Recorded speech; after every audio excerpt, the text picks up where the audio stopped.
Good morning, students. Today's class we will see about the fetal membranes and amniotic fluid. The fetal membranes it consists of two layers: outer chorion and inner amnion. The chorion it represents the remnant of chorion leaf and ends at margin of placenta. It is thicker than amnion, friable and shaggy on both sides. Internally, it is attached to the amnion by loose areolar tissue and remnant of primitive mesenchyme. Externally, it is covered by vestiges of trophoblastic layer and deciduous cells of fused decidua capsularis and parentalis which can be distinguished microscopically. Therefore, human placenta is discoid, deciduate, then labyrinth and hemochorial type. Amnion. It is the inner layer of fetal membrane. Internal surface is smooth and shiny and it is contact with liquor amni. The lining epithelium is described later in this chapter. We can see that one. That is the amniotic membrane. The outer surface consists of a layer of connective tissue and of supposed to similar tissue on the inner aspect of the chorion from which it can be peeled off. The amnion can also be peeled off from the fetal surface of the placenta except at the insertion of umbilical cord. The functions that contribute to the formation of liquoramni. The intact membrane prevents ascending uterine infections, facilitates dilatation of cervix during labor, has got enzymatic activities for steroid hormonal metabolism, rich source of glycerophospholipids containing arachidonic acid, a precursor of prostaglandin E2 and F2 alpha. Amniotic cavity, amnion, and amniotic fluid development. The formation of amniotic cavity and its lining membrane amnion has been described with development of inner cell mass, but the fluid accumulates slowly at the first, but ultimately the fluid-filled cavity becomes large enough to obliterate the chorionic cavity. The amnion and chorion come in loose contact with mesenchymal layers. So the production of removal of amniotic fluid. This production is from transudation of maternal serum across the placental membranes, transudation from fetal circulation across the umbilical cord or placental membrane, secretions from amniotic epithelium, transudation of fetal plasma to the highly permeable fetal skin before it is keratinized at 20th week. Fetal urine, that is the daily output, is about 400 to 1200 ml. Fetal lung that enters the amniotic cavity adds to its volume. The removal, fetal swallows about 500 to 1000 ml of liquor every day. The intramembranous absorption of water and solutes, that means 200 to 500 ml per day from amniotic compartment to fetal circulation to fetal surface of the placenta. The scheme of showing the source and circulation of amniotic fluid. Initially, the cavity is located at the dorsal surface of the embryonic disc. Its two growing margins finally merge into the body. Thus, the liquor amni surrounds the fetal everywhere except its attachment with the body stem. The amnion is firmly attached to the umbilical cord up to its point of insertion to the placenta, but everywhere it can be separated from the underlying chorion. Structure of amnion. Fully formed amnion is 0.02 to 0.5 mm in thickness, and from within outwards the layers are single layer of cuboid epithelium, basement membrane, compact layer of reticulum structure, fibroblastic layer, and spongy layer. The amnion has got neither blood nor nerve supply nor any lymphatic system. Amniotic fluid, origin of the amniotic fluid. The precise origin of amniotic fluid is still not well understood. Probably of mixed maternal and fetal origin. The circulation, water in the amniotic fluid is completely changed and replaced in every 3 hours as shown by the clearance of radioactive sodium injected directly into the amniotic cavity. The presence of lanigo and epithelial scales in the meconium shows that fluid is swallowed by the fetus and some of it passes from the gut to the fetal plasma. The volume. Amniotic fluid is related to the gestational age. It measures about 50 ml at 12 weeks, 400 ml at 20 weeks, reaches peak of 1 liter at 36 to 38 weeks. Thereafter, the amount diminishes. Still at term, it measures nearly 600 to 800 ml. As pregnancy continues post-term, further reduction occurs to the extent about 200 ml at 43 weeks. The physical features are the fluid is faintly alkaline with low specific gravity at 1.010. It becomes highly hypertonic to maternal serum at the term pregnancy as osmolarity of 250 osmoliter per liter is suggestive of fetal maturity. Amniotic fluid's osmolarity falls with advancing gestation. The color. In early pregnancy it is colorless, but near term it becomes pale straw colored due to the presence of exfoliated lanugo and epidermal cells from the fetal skin. It may look turbid due to the presence of Vernix gaseosa. Abnormal color. Deviation from normal color of the liquid has got clinical significance. If meconium stain that is green suggestive of fetal distress in presentations other than breech or transverse. Depending upon degree of duration of the distress, it may be thin or thick or pea soup. The thick with presence of fake suggests the chronic fetal distress. Golden color in Rh compatibility is due to excessive hemolysis of fetal RBC and production of excess bilirubin. Greenish yellow saffron in post-maturity. Dark colored concealed in accidental hemorrhage is due to contamination of blood. Dark brown, that is tobacco juice color in amniotic fluid found in IUD. The dark color is due to frequent presence of old hemoglobin.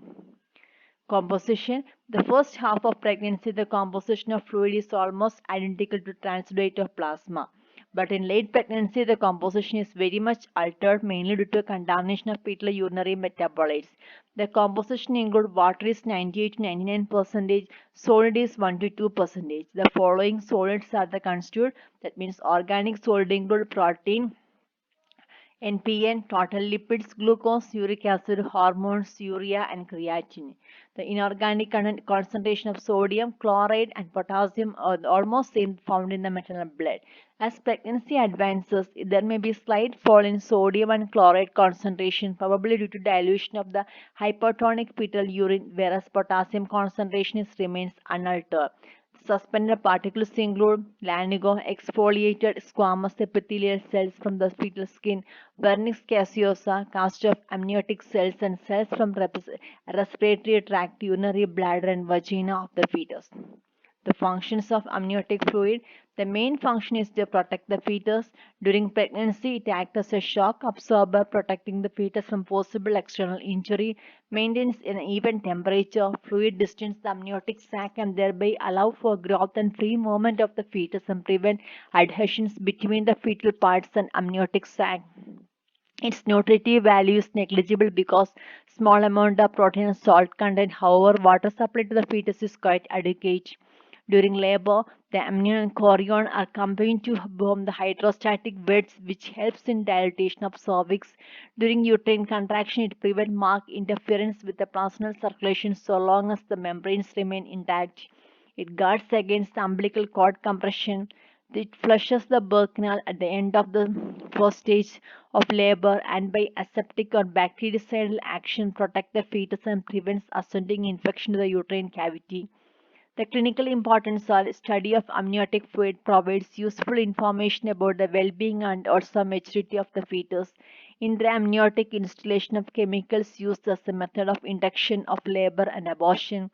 Excess or large volume of liquor amniasis by amniotic fluid index, that is maternal abdomen, is divided into quadrants, taking the umbilicus symphysis pubis fundus as the reference points with ultrasound. Largest vertical point in each quadrant is measured.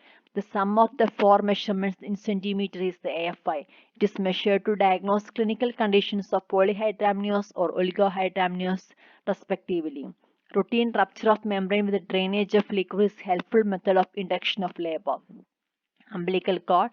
The umbilical cord of Funis forms the connecting link between the fetus and the placenta through which the fetal blood flows through into the placenta. It extends from the fetal umbilicus to the fetal surface of the placenta. Development. Umbilical cord is developed from the connective stalk of the body stalk, which is band of mesoblastic tissue stretching between the embryonic disc and chorion.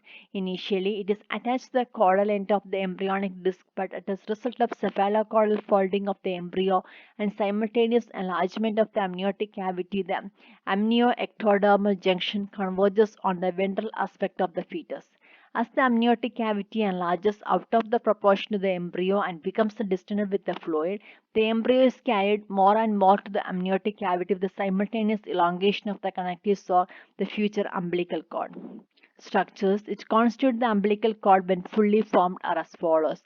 Covering epithelium, it is lined by a single layer of amniotic epithelium but shows stratification like that of fetal epidermis at top. Watson's jelly, it consists of elongated cells of gelatinous fluid formed by mucoid degeneration of the extra-embryonic mesodermal cells. It is rich in mucopolysaccharides and got protective function to the umbilical vessels.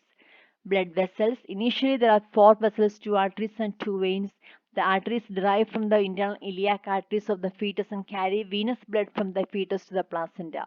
Of two umbilical veins, the right one disappears by fourth month, leaving behind one vein which carries oxygenated blood from the placenta to the fetus.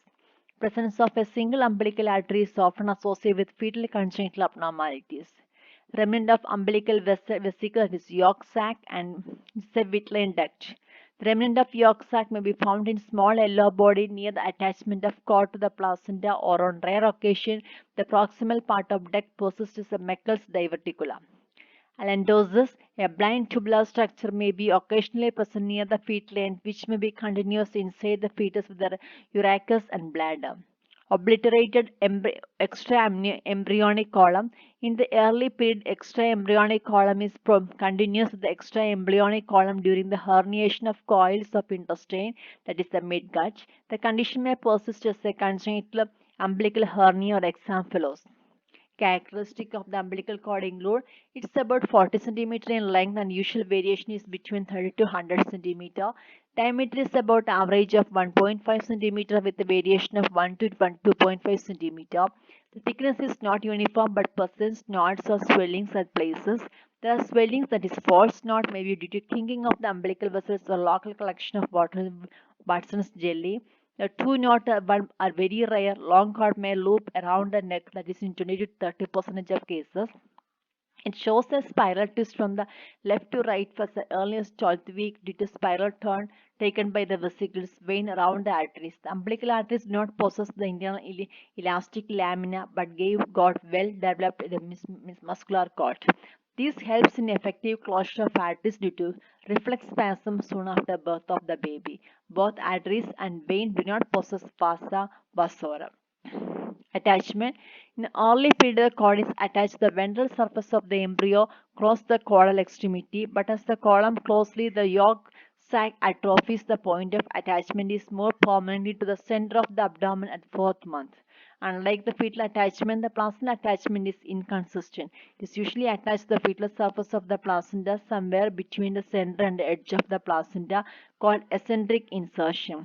The attachment may be central, marginal, or even the chorion leaf at a varying distance away from the margin of the placenta, called velamentous insertion. Thank you for listening.